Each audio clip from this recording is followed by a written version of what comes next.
NFL Combine starting on Thursday, and the big news right now that's coming out here, not so surprising, but Shedeur Sanders has said that he will not work out. From Ian Rappaport, Colorado quarterback and potential top pick, Shedeur Sanders plans to focus on his interviews with teams at the NFL Scouting Combine, helping them to continue to learn about him as a person. I think this is smart. This is what you should do when you're in this position where you have nothing but something to lose. Like if he goes and throws really well, all he's doing is maintaining the level. There's no reason to risk anything. Okay, hold on. So it's the same thing with these bowl games. Like you look at like Bryce Love a couple years ago, and he's projected first round, and he plays in this meaningless bowl game when he was already had his projected round. And he tears the ACL, ends up going fourth round, is out of the NFL in 2 years. Like, it's the same thing. These guys, they need to protect themselves. There's no reason to risk it. They have all the tape they need. I don't think that this is as much about injuries and load management, though, is it? I mean, how many times do we see injuries at the combine? I know, yes, it can happen, but I feel like this is more about protecting your draft stock in terms of your performance, except for like a quarterback, for example. If you're going to the draft and you're going to throw, you are going to be throwing two wide receivers that you don't necessarily know, that you don't necessarily have timing with. I mean, he's talking about he's going to save all that for the Colorado Pro Day with the wide receivers that he knows and he has rhythm and timing with. So I get the sense that it's more on that front as opposed to injury front. Yeah, that's true. I don't think it's apples to apples though. With while you're right, Mikey, like all you have is something to lose in this regard. The combine is vastly different from one of the Pro Bowl or one of the Senior Bowl endeavors. Like I think when you're in actual gameplay, the level of risk in terms of injury is much, much higher. This is the same sort of mental approach of like any risk is too much risk. And I hate that. I hate that approach. Yeah. And it's like, dude, you're going to be entering into an organization that you don't know. You don't have a rapport with any of the receivers. So like actually seeing how you throw, and rosters are always cycling. There are always injuries and everything like that. So showing your ability to toss the pigskin around to guys that you may not be on the same page with is still something that scouts will look at and be like, wow, okay, he's able to place the ball where he needs to place it regardless of their connection. And that's actually a huge benefit in the eyes of scouts, in my opinion. Right. Yeah, well, that makes sense. I mean, I don't think I don't support it in the sense of avoiding injury, but I do support it in the sense of protecting stock. Yeah, I think it is kind of two different things here. And also, when we're talking about a quarterback throwing to wide receivers at the combine who he's not used to and they don't have that timing or rhythm, I think the scouts and the NFL coaches can take that into account. And like they're really looking at, okay, actually, how is this dude performing himself? Who cares if the wide receiver drops the ball or they're kind of off timing wise right there? But the thing is, I mean, some people are a bit critical here of Shedeur Sanders doing this, but this is not that uncommon because we have also had many other high-profile quarterbacks recently do this. I'm going to throw this up right here. People called Caleb Williams a diva for not throwing at the combine. Now they're doing it to Shedeur Sanders, ignoring the fact that Matt Stafford, Andrew Luck, Kyler Murray, Sam Darnold, RG3, and Joe Burrow didn't either. Did you guys know that? Did you guys remember that? I knew a number of these guys didn't do it, but that's such like a ball bucket of guys talking about like some of the upper echelon dudes in the NFL and then some RG3. Okay. Yeah. A guy out of the NFL, like really underperformed. And then Sam Darnold, who we still can't decide yet. Okay. Going back to talking about Shedeur and making this decision. This is like Will Arnett in The Office when he's interviewing for the office manager position. He's like, I'll give you part B, section 1.2 of the plan. Funny. It's just like, okay, man, actually scouts want to see how you go through a week of like high pressure, even though you're going to be a top draft pick. They want to see how you mentally handle it and then physically handle it on the same side. Like, can you handle all the hype in the media? Yes, you're Shedeur Sanders, so you get that all the time, but can you handle it in this moment when everybody else is around you, when everybody else is on the same level as you in terms of like they're at the combine, they have eyes all on them? Can you go through the interview process? Can you go through the media process? Can you go and then perform out on the field? And like there is an element to that, is seeing how somebody functions in that environment. And I think him just removing himself there is, like I said, Will Arnett in the interview process. Dude, that Unbelievable reference right there. Yeah. Absolutely unbelievable reference. I mean, just A+ right there. Yeah, something about, like, on one hand, both of what you guys are saying, I totally get it, and on one hand, like, kind of logically, I understand it. I'm like, yeah, it makes sense to do that. But still, some part of me emotionally, when I see players do that, doesn't matter who it is, it knocks them down just a peg for me. It makes me think slightly less of them, and maybe that doesn't make sense intellectually and logically, but something about just being unwilling to participate in this system, in this thing that the NFL has done for years and years, and so many great players have gone through to kind of prove themselves and raise or lower their draft stock. Something about that just doesn't sit right with me emotionally, even if it does make sense.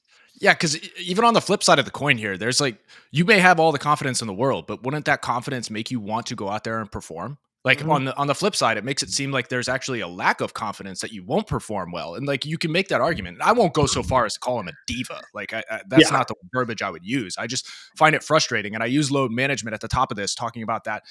It's not the same scenario, but it has the same sort of energy. It's like guys could go and should probably go, but they choose not to because, again, any risk is too much risk, and they also don't want to hurt their draft stock. And it's just like that doesn't feel like a competitor. I think that's kind of really what it hits is it does signal slightly a lack of confidence, and it doesn't match up. That's where I think it's making me feel weird, because it doesn't match up with his persona and his personality, as he's this very outgoing, super confident dude. He's out there on the media. He's got a rap song. He's got a podcast, a YouTube channel, performing well, and what have you. But then this choice here doesn't match up in terms of how he signals confidence. Do you think it's coming from Deion? You think Deion's influencing him heavily to make this smart business decision? Because Deion understands maximizing that financial, milking the NFL for everything you can get. That's true. I bet you Deion has a big hand in this, and he knows what he's doing. Like I said, I mean, like, it does make sense. And that he is still going to perform these drills. I don't think he's going to do the 40 at Colorado's Pro Day. That's where, like, a situation where I think it could actually hurt him, because I don't think he's going to run a great 40. He's actually not that type of quarterback. And Deion's speed, it skips a generation. Deion's grandson is going to be fast. So the only reason this bothers me is strictly with the throwing. I don't really care if he chooses not to go and do the bench press or, the broad jump or the 40. I don't think that really matters. And he's shown it on tape and everything like that. I think it's all about, you're a quarterback, go out there and toss the pigskin around a few times, show him that you got the zip on the ball. You can handle the pressure and everything like that. And you're right. There just seems to be this weird separation, because he is such a confident dude with such bravado that you would think that this would be just another challenge that he wants to tackle. And I get it. Deion's probably in his ear telling him, like, no, dude, you're going to be top 5 regardless. Like, you don't need to do this. But I don't know. There's something in me that just wants to see a competitor compete. And this is a form of competition. He could go out there and actually dust Cam Ward or anybody else who's out there, and it be another feather in his cap. That's the thing. I wonder if Cam Ward is going to participate in the drills at the combine, because, I mean, he does seem like Shedeur seems like a pretty intense competitor, and a lot of people are talking about that Cam Ward is a better prospect and he's going to go ahead of him. It's like, wouldn't you want to take every opportunity available to you to prove people wrong on that and really solidify yourself or separate yourself as the top prospect? My question to you guys here, thinking about, okay, combine stuff aside, let's look towards the draft. Where do you think Shedeur will land? Because there's a lot of buzz and talk about him going to the New York Giants, the Giants taking him at 3rd overall. However, do you guys think that is the smart move for the Giants with GM Joe Shane and head coach Brian Daboll, who they are on the hot seat, both of them, after their kind of disgraceful debacle of football management this past year, dishing away Saquon to a division rival? They need to win now. So don't you guys think, I mean, we're getting all this buzz that New York wants to take Shedeur possibly, but if I'm New York, I'm going to sign a veteran quarterback that I know is going to hit right now. Like, what are the odds that Shedeur is going to be a Jaden Daniels and take your team to the playoffs this year? Pretty low, probably. So what do you think on that front? Well, I think it's different when you have a guy who's coming from a football family. Like, when you have Deion as a father, you're coming from that environment that he grew up in. He's he's all in and he's committed. He's gonna make it work, even if it's gonna, he's gonna sputter a little bit his first year. He's not one of these guys who's coming in, collects his first round paycheck, and all his ambition is gone. It's like he's been programmed to be a football guy like his whole life. Yeah, it's I believe different. that. I believe that, but I don't know if he could win right away. And those two guys who are running the New York Giants have to win right away, or they are going to be working at Amazon next year. Yeah, I think to Mikey's point and furthering that, I think he's right. He's cut from the NFL cloth and the business element of that cloth. And I think what Shedeur, regardless of his play on the field, I think what he could do is help bring some sort of leadership. While he might not reach the heights of what, say, Jaden Daniels or CJ Stroud did the year before, he could still give some semblance of, call it consistency on that team, which is in sore need of, one, leadership consistency, and then two, just play on the field consistency. So there's an element where he doesn't necessarily need to take him to the playoffs or the Super Bowl or anything like that. He just needs to bring some stability and show some promise to at least give Mara and honestly just Dayball and Joe Shane a chance to really build upon. Yeah, dude. I mean, but I think the Giants have to have a pretty, maybe drastic is not the right word, but a significant turnaround next year immediately for those guys to be able to stick around. I mean, most people were calling for their heads this year, and rightfully so. So it's like, wouldn't a Matthew Stafford or an Aaron Rodgers be the smarter move to go after? Yeah, no, in terms of what's on the field, absolutely. But Aaron Rodgers brings more baggage, I would say, that Mara and the other guys in the front office might be a little hesitant to pull the trigger on because, like I said, they need some consistency in the organization itself and some leadership. And if you bring Aaron Rodgers, that brings a whole lot of other baggage that may just keep them from getting back on track. I'm wondering about the Aaron Rodgers baggage claim, actually, because we hear about this all the time. We talked about this on the show all the time, and this is sort of the reputation that he has. But I can't remember where it was, and I wish that I had this tweet to throw up. But it was from a former teammate of his, and it said, everybody that has interacted with Aaron Rodgers personally loves him, aside from two disgruntled former teammates who spoke out publicly against him, who've been kind of discredited. So I don't know. Where you guys stand on that? Does Aaron Rodgers actually bring all this baggage, or has this reputation kind of balloons to something that is not realistic? Yeah, I don't think he's actually a baggage kind of guy. I think the issue here is perception is the reality, and people from the outside, third parties, media, everything has generated this baggage for him. And unfortunately, it just is, he's on the spotlight, and it follows him like a shadow because they cannot let him get away with what he got away with, apparently, or at least in their eyes, and they just won't let it go. So they're the ones who throw it in there. I don't think it actually has anything to do with the locker room, but at the same time, when all of that noise is around your organization, you have to have such a solid base within the locker room and such a cohesive group in order to keep that noise out. And sometimes especially when it's first year, I don't think that they necessarily have the ability to keep all that noise out. And that's why it seeps in. And it's not because of him as a person. It's because of the dumbasses in the media that just can't let it go. Okay, that's fair. And we are a couple of those, or a trio of those dumbasses in the media who are unable to let it go. But I think that maybe we got to give them a little bit more credit, because I've heard, and even like I've asked Solly, Mike, when he was here, and when we were golfing, I was like, "Hey, it was right when Aaron Rodgers signed, and it was like, how's Aaron Rodgers? What's he like?" He's like, "Dude, he's such a nice guy, like great teammate, really, really fantastic to everybody, great energy, great personality." And so, I think the media, I mean, because he's so easy to pile on to, because he does go on a lot of interviews and he makes controversial statements and everything. And he kind of leans into that. He's really easy to throw darts at, but I think some of it is unwarranted. Okay. Last thing on the draft. Yeah, most of it. Last thing on the draft stuff, because we have to move on to this crazy story in NCAA basketball. But what do you guys think of this theory? And maybe a theory is not the right word, but a take that I've heard a few people throwing out there, that among some of these top draft picks, Travis Hunter is actually the most susceptible to being disappointing in his rookie season because of this desire to play both ways and that actually it will lower his performance and make him a little bit more mediocre on both sides of the ball as he makes this adjustment to the NFL, trying to play both ways. Thoughts on that? Is that fair? Yeah, there's some fairness in that criticism or that potential. Like, but I don't know.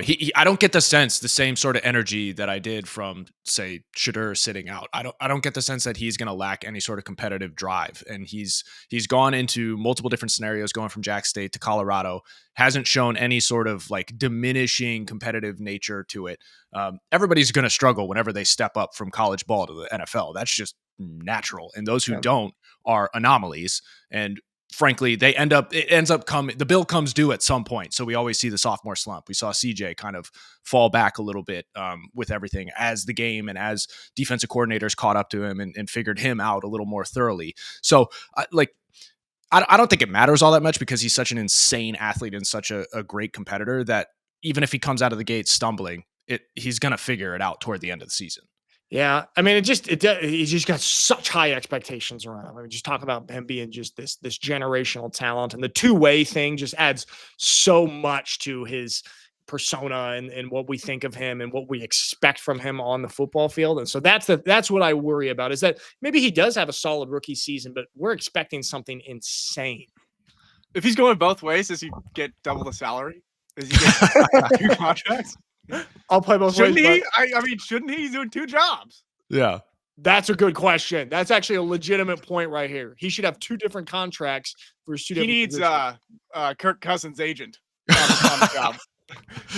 No, that's a fair argument, because I think the tight ends were actually running into this recently with one. You had Gronk, though I don't think he was at the forefront of this argumentation. I think it actually might have been Travis. I could be wrong there, but they're doing so much more in the game than they used to. Right. So the demand for pay that goes toward tight ends is starting to increase. And there's some credence to that because the usage percentage is just shooting through the roof because they're catching the ball, they're run blocking, they're doing all these things that they otherwise weren't doing 10, 15 years ago.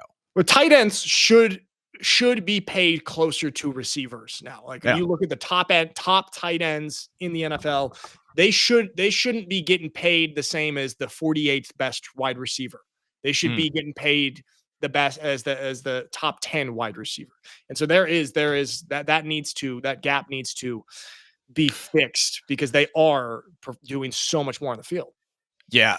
Going back to your point about Travis too, there are such insanely high expectations. And the one name that popped into my mind that probably is equivalent to this, or at least in our generation, in our lifetime, is probably the expectation that was put on Reggie Bush, right? When he was coming out of college and people just thinking, dude, he is the next Barry Sanders. He's going to have one of the top NFL running back careers of all time and everything like that. And he had a very, very solid career. I mean, I think he lasted in the league for 8-9 years, which is, again, an eternity, especially at that position, and played very solidly for multiple teams.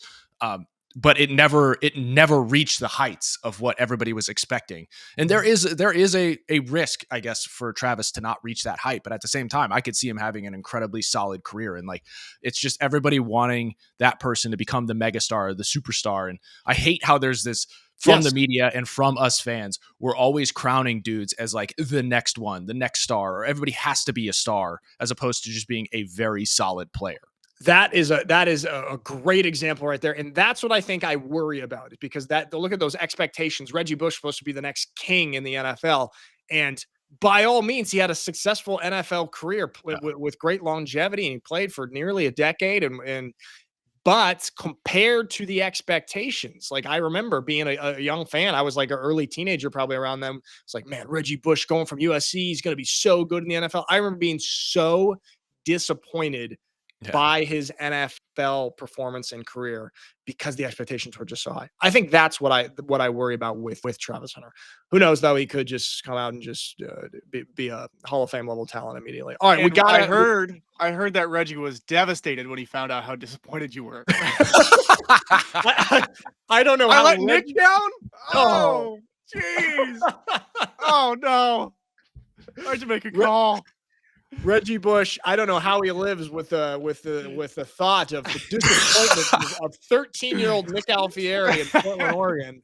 I mean, it's just Reggie. We'll get you on the pod and we'll work through that, man. I'm sorry. I know. He's just people wanted my approval back then. All right, here's something that doesn't have my approval that we got to talk about. For those just listening, I'm throwing up the tweet right here.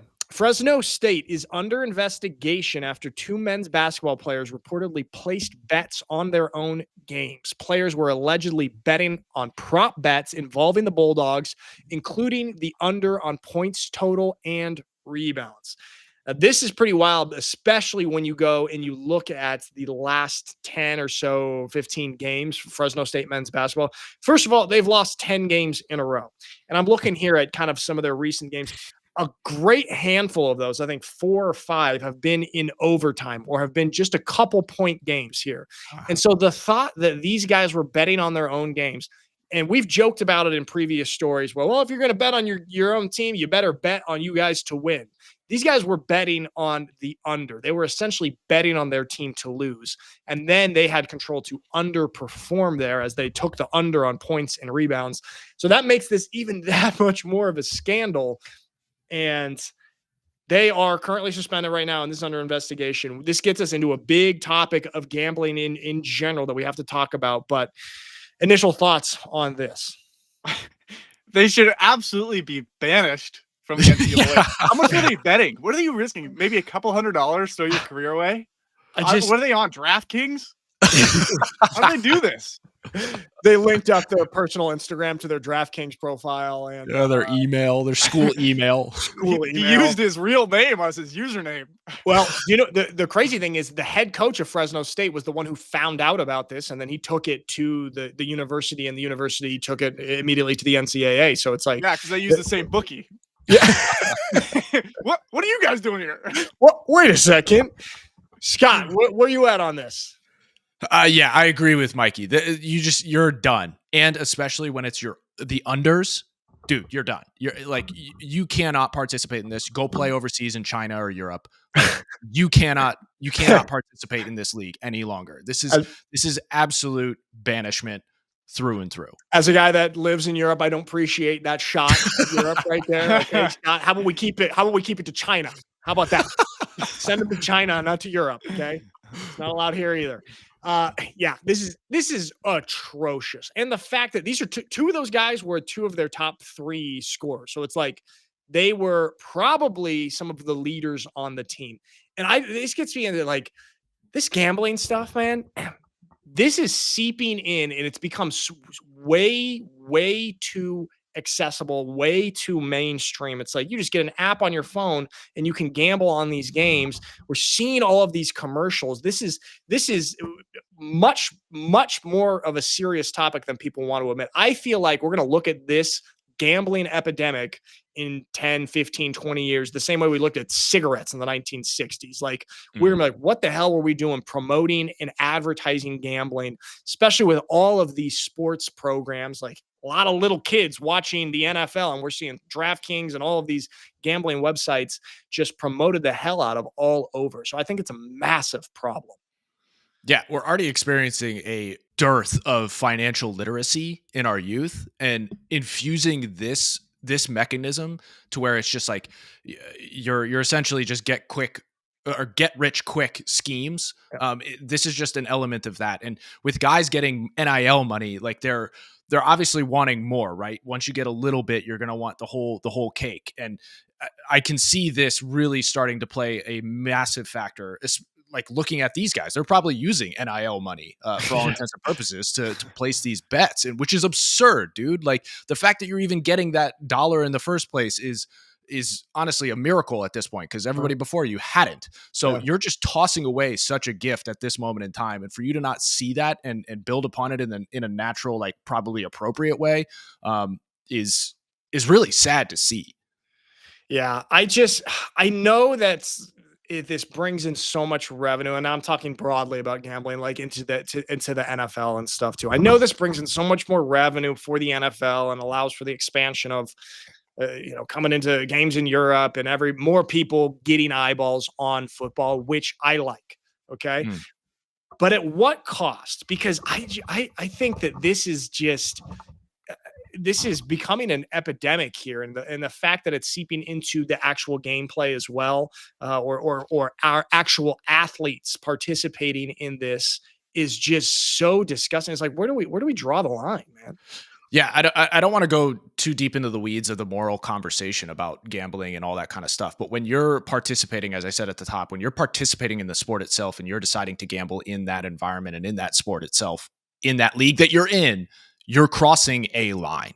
Like this, because right now it puts into question the integrity of the sport itself. And that's why the NFL has had some big names recently in the past 4 or 5 years that have been axed or suspended for an entire year. I forget the guy. Why am I blanking on his name? He was at the Jaguars when he got suspended, but wide receiver. And then on top of that, there were multiple dudes on the Lions squad before they started hitting this level of prominence that actually got in trouble for betting on in NFL organization buildings or on their grounds and everything like that. So they're taking it seriously because ultimately we're already seeing how hot the conversation is about the officiating and the potential there. And obviously gambling is a tertiary element of that conversation, right? So you can't have players in a league or an organization betting on the sport itself because that puts into question the integrity of the game. And if you lose the integrity of the game, you lose all the fans' eyeballs, all the fans caring because they know it's rigged. There's no winning for them. There's no excitement, and it destroys the game and it destroys your business. So they need to figure this out. The NCAA needs to come down hard on these guys and Fresno State too. Like, dude, you're done. Oh, yeah, they have to be done. I mean, usually, with young people, young guys, we make mistakes. But maybe you could show a little bit of mercy. But with this situation, you just cannot do it. Just what you said, the integrity of the game is at stake here. One of these guys also this is already a second chance. One of these guys was convicted of vehicular manslaughter a year ago. And he got a second chance to come back and play basketball here, and then goes and does this. It's just like, all right, then you're done, man. It's just, you're done. What do you want to say, Mike? Lawyer? Jeez, it's all good, man.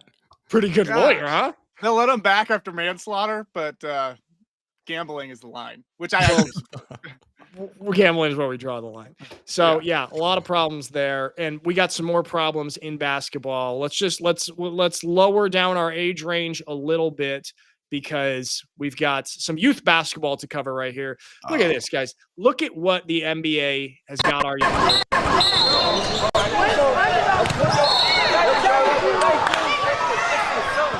I'm going to play that one more time. You guys see how bad that flop is?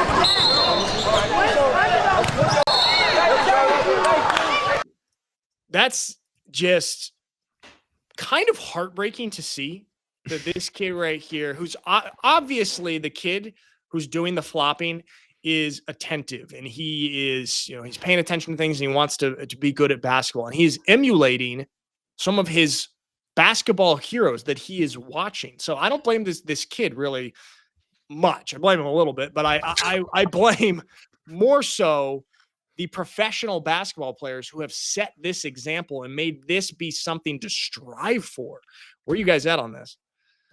I hate it. I hate to see this. And this is why I got so call it heated when we were talking about this kind of seeping into even Patrick Mahomes' play in the NFL. And it's like, yes, he's working within the confines of the rules themselves in order to take advantage of the situation and put his team in a better position to win, right? But I find that it's such a degradation of gameplay as we're talking to, even with gambling. This is actually infusing itself in the gameplay in a way that's just, it creates a start and stop sort of environment, which isn't the way basketball should be played. And it just brings in an element of acting that shouldn't be a part of the game. It should all be down to athleticism and how you compete and so on and so forth, not how well you can sell something. Well, this also, what bothers me is that this is basically encouraging the youth to, when they're looking for success, to not grind it out and work hard and find their way to success with the moral high ground, but to look for the shortcut, to look for the thing where they can kind of find a little loophole or game the system in a way, instead of just like, hey, let's play each other fair and square straight up, whether it's in the sport on the basketball court or whether it's in life. And so to me, this represents a whole lot more than just flopping on the basketball. The guy who comes to mind who feels like the biggest culprit of this sort of style of play is definitely James Harden. And he's been at the top of the league for so long, yet he has yet to reach the pinnacle. And I wonder if his approach to the game like this is a reason why. I mean, that's just speculation coming from a lukewarm fan of the NBA and everything like that. But at the same time, if the more we get this into the youth game and they bring it into the next generations, we were talking about this last episode where it's like there's a culture problem in the NBA, and this is an element of that's coming into this. And that's why fans are just falling away, because this isn't sport. This is theater right now. And people see through that veneer, and it's stupid and it's not fun. Nobody wants to cheer for that because it's very subjective. Nick, talk about the responsibility of these youth refs, huh? Hey, well, Mike, that's your guild. Thank you for bringing up my people. First of all, I love that was great about the theater, Scott. If I wanted to watch theater, I'd go on Broadway, not to a basketball game. Just want to put that joke in there. The youth basketball referees, of which I am one, and I take a lot of pride in that position. You know what? This referee also should take on a little bit of that responsibility and not call that, not reward the flops right there. I would like to see a little bit more of attentiveness from our youth basketball referees. Then you're teaching that kid right there, hey, that shortcut nonsense BS, it's not going to get you anywhere, buddy. Play basketball. And so I do throw 27% of the blame onto the referee, and the rest goes on to James Harden and that kid's parents. That's a fair point, because I think the way we're going to correct this, or the way the culture is going to be corrected, is through the youth coaches in those AAU moments, in those leagues. The refs themselves can take the responsibility upon themselves to help start directing the competitive level of people in the right direction, and not grabbing low-hanging fruit like this. And maybe that will have a far greater effect than, say, waiting on NBA players to really take that responsibility on, because if it starts in the beginning and continues through the college ranks, then we'll actually have a chance. Yeah, we got to those youth coaches also. Yeah, they got to just nip that in the bud right there and chew out their players who are doing any of that nonsense. Unfortunately, some of these coaches are probably teaching their players to do that as well. Yeah. But let's get rid of that, and it'll fix a lot of problems in society. Let's touch on this. Major League Baseball and ESPN, they've gotten a divorce, okay? After 35 years, ESPN has ended its relationship with the MLB. They called it a mutual decision, but word on the street, of course, is that the MLB was pretty unhappy with the way or the amount of coverage that ESPN was giving to the MLB. And this also brings up quite a larger conversation. This is another tweet for those just listening. ESPN has ended its relationship with the MLB, saying the $550 million yearly rights fees were too expensive, not worth it. So in 2026, baseball is off the network for good. If $550 million is too much for the MLB, how bad is ESPN's $2.6 billion a year deal for the NBA? Worst deal in sports TV history, perhaps? Scott, where are you at on this? Yeah. I think, look, MLB is trying to right the ship. They've realized that there's been a decline in TV viewership. I don't know if there's been an effect. I actually don't think there's been an effect with attendance and everything like that. But in terms of casual viewers, TV viewers, and except everything, for the Oakland A's. Yeah, there's been a slight decline over the past 10, 15 years, right? So they instituted the pitching clock and everything like that because they realize there is a problem, and the attention span, while I hate this excuse, the attention span of younger fans is diminished, and it's much shorter than a lot of people. And I think that's partly due to the MLB doing a poor job at fostering the game in youth leagues and helping kids understand the beauty of the game and why it is as methodical as it is. And maybe it takes a little longer. And I think some people took that to the nth degree, similar to golf, where it could take you 5 minutes to take one dang swing when you're approaching the ball or anything like that. But they're trying to mitigate that and bring that down so the average fan can once again re-engage. And I think the NBA is having that opposite problem, or they're coming to that inflection point where they realize, oh, something's really wrong because these numbers are not adding up. And yeah, you can make the argument, oh, people are ripping streams or pirating streams and doing all that on the internet, so that's why ratings are down. But I don't buy that. There's a clear and distinct issue with the gameplay on the court and what's put out there day in and day out.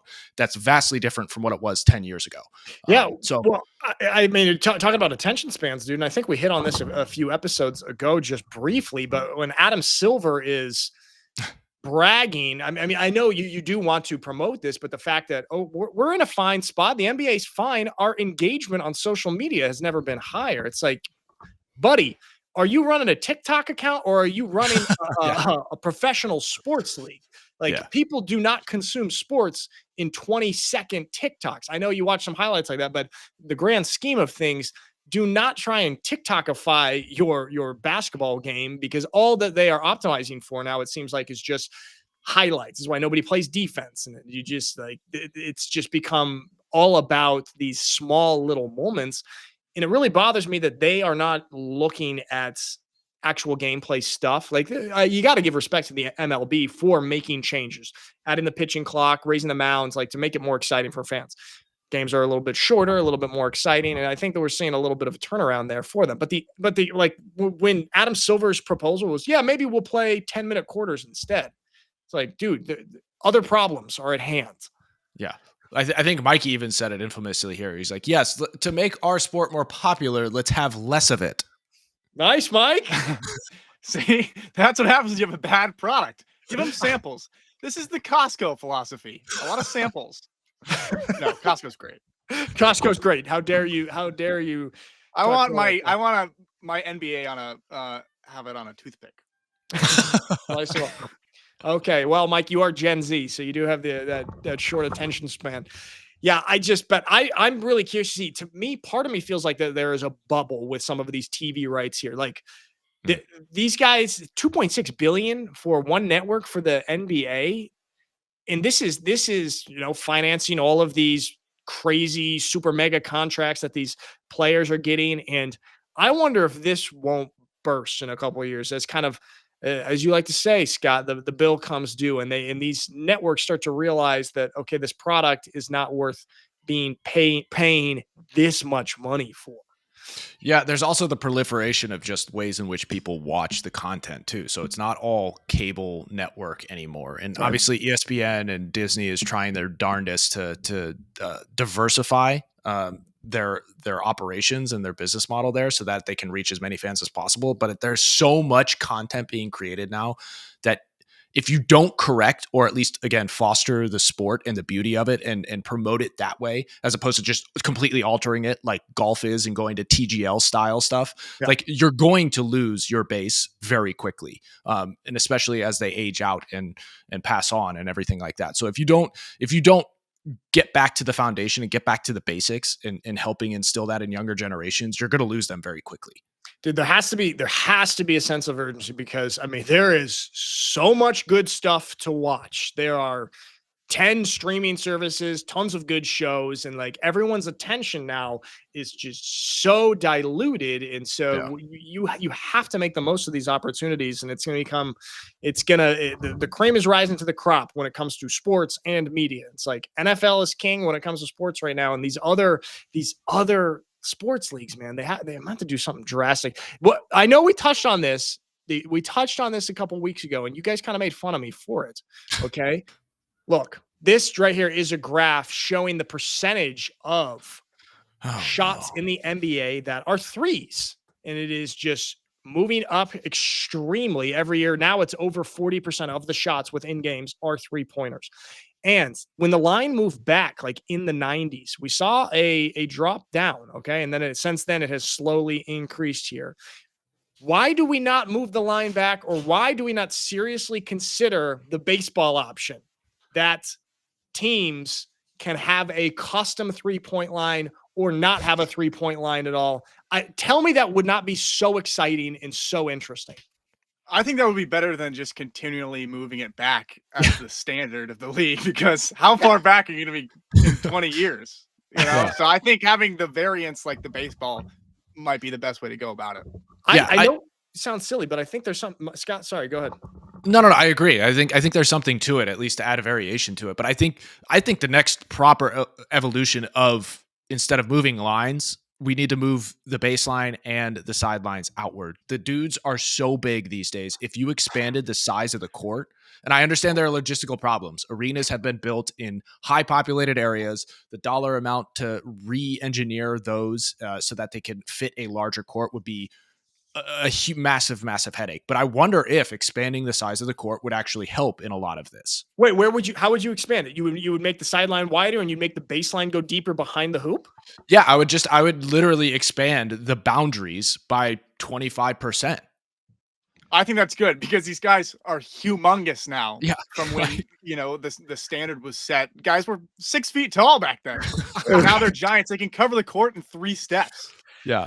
That's there's a speed element too, and if we want to get back to like the motion of the game and the flow of the game, I think giving a little more space to faster, larger dudes would help in that regard. And I actually thought one of the ideas that I hadn't thought of before that Mikey brought up a few episodes ago was making a dunk worth 3 points or something along those lines to incentivize guys to return to driving to the hoop and to return to like the aggressive nature of the game, which we've lost.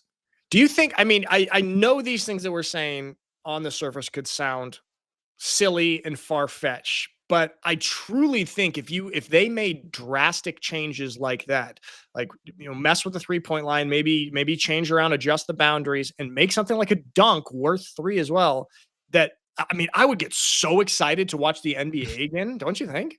Yeah. Yeah. Cause I think they should remove some domes in some places. Sometimes you got to play in the snow. I'd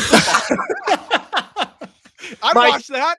Get some street ball. Okay, so you hate football outside, but you want basketball outside in the snow? I just want something new. I like novelty. Okay.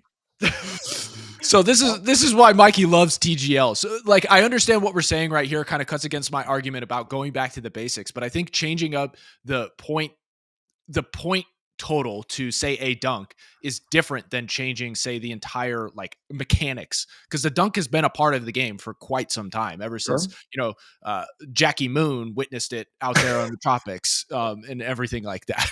So it's been part of the game.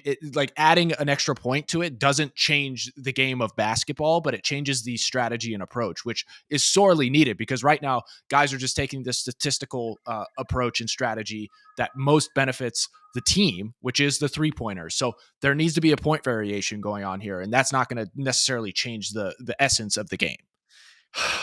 I hope they do something. I hope they do something because football's running away. NFL's running away with it. And in this modern day and age, our attention is valuable and people are not going to watch full basketball games on TikTok. All right. Last thing. Let's touch on this. Alex Ovechkin, the old man, he's nearing 40. Last night, he had a hat trick. And let's throw this on here real quick. He's now 13 goals away from breaking Wayne Gretzky's all-time goal record in the NHL. Here we go, real quick. Dude, he's 39. He's gray hair as hell. Goal scored. Emerson, his stick snapped. Here's Ovechkin! Got it! Another hat trick for Alexander Ovechkin. 12 to tie. Everyone throwing their hats on. Away from history. Hesitant to throw my hat. All those guys threw their hats on the ice. All those fans. It's probably graduation. It's a hat trick, Mike. So 39 years old. Remember we talked about him a few months ago in one of our early shows. So he's coming back from a broken leg, but it is very likely that he is going to soon break that record to be the NHL all-time scoring leader. And the other thing is just how consistent he has been. I'm throwing this other graphic up right here. He has scored the most 28 goal seasons in NHL history. 19 seasons He has had 28 or more goals in the NHL. Thoughts on this? How do you feel about this? And this does get us into the conversation of longevity. Does longevity make you the GOAT? Where are we at? No. Wait, do you think that it's harder or easier to play into your 40s in hockey than football? Because you're gliding on the ice. It's less. That's what I was impactful. wondering, but they do still have the crazy collisions. I'm not sure. Scott, what do you think? I think that your knees last longer because skating is so much different than running. Yeah, I think on your knees, probably, than just actually running on a football field. But for a guy like Tom Brady, who's not real, I mean, I know he would get sacked and hit sometimes, but his on average experience in a football play was not that physically terrorizing for him. So I don't know. It's yeah. What I would say. Okay. What? Why'd you say it like that? What? No, I would say, okay, Tom Brady had a vastly different experience because, yes, while some of his injuries actually made the game of football change to a certain degree, like when he tore his ACL, they changed the entire way you can hit a quarterback and throwing motion and all that kind of stuff. He still existed in an era of football where it was like, dudes were trying to take your head off. And he took some massive hits throughout his career, and he got up and kept playing. So he had that OG toughness, that OG grit that we've always talked about on this game or on this show. And there's something else to that. But I also think that only a certain type of football player in certain position can actually go beyond, say, 12 years on a consistent basis. And I would say that's kicker, that's punter, and that's quarterback. Yeah, outside of that, anything beyond 6 years is actually quite impressive in the NFL for how brutal of a game it is. And Mikey's definitely right. There's a difference in body impact, especially on the lower body. But at the same time, the level of play he's been able to sustain over the course of his career has been insane because the cardiovascular level that you need to have as a top-notch hockey player and being the best at that within the 2000s era is second to none. I mean, this guy has shown some insane longevity and insane success on that front. And so it's hard to compare apples to apples. It's the closest thing you can get to football, I would say. Yeah. I mean, what other, the only other position that some guys have played, 12 plus, like a few receivers have had pretty long careers, but the average O-line, some O-linemen. Yeah, Joe Thomas type of guys. I mean, the average in the NFL is like 2.5 years. So like anything beyond that is impressive.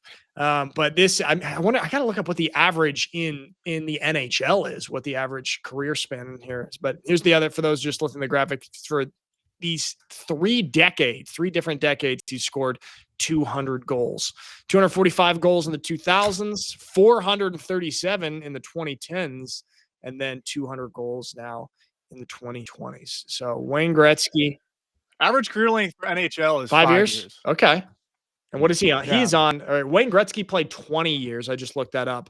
And then Ovechkin, I mean, you just said he's on 19 years, at least with 28 plus goals. Mike, can you look up how many Ovechkin's actually played? You know what the craziest part about this is? Yeah, he may be about to break Wayno's record in goals, but even if you removed all of Wayne Gretzky's goals, he's still miles ahead of anybody else in NHL history for point scoring in total. So like assists, all of that kind of stuff go into the factor of that. And he's like beyond touchable. And that's why it's so interesting, because you look at like the MJ statistics and then the LeBron statistics. It's like, yeah, LeBron may have more points in his career, but when you get down to the nitty gritty in terms of like how good he is across the board, right? An argument to be made, if not, it's already made based on the numbers, that MJ is the GOAT. That's interesting. It brings, just because you brought that up, Scott. This is the last thing before we sign off here. So what I'm throwing up right here is a graphic of the best Big Four athletes by decade here, and this goes back a little bit too far, all the way down to the 1960s. So let's just focus on here, though. The 1980s, having Ricky Henderson in baseball, Lawrence Taylor in the NFL, Magic Johnson in the NBA, and then Wayne Gretzky for the 1980s as well. Let's say, do you guys, any of these you disagree with here on this chart of the best Big Four by decade? Dirk?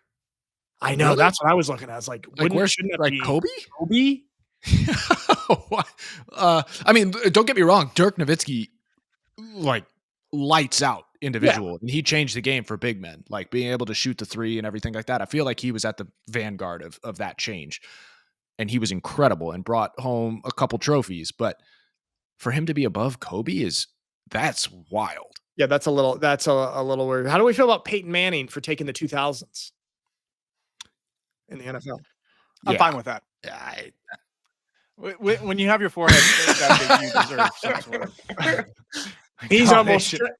He's obviously made some sacrifices. He's actually stretching up there into the 2010s almost with that forehead. Yeah. So good job, Peyton. All right. So there we have it. That's impressive. Ovechkin probably going to be the NHL all-time goal scorer. All right, guys. Here we have it. And more sports to be talked about on Wednesday.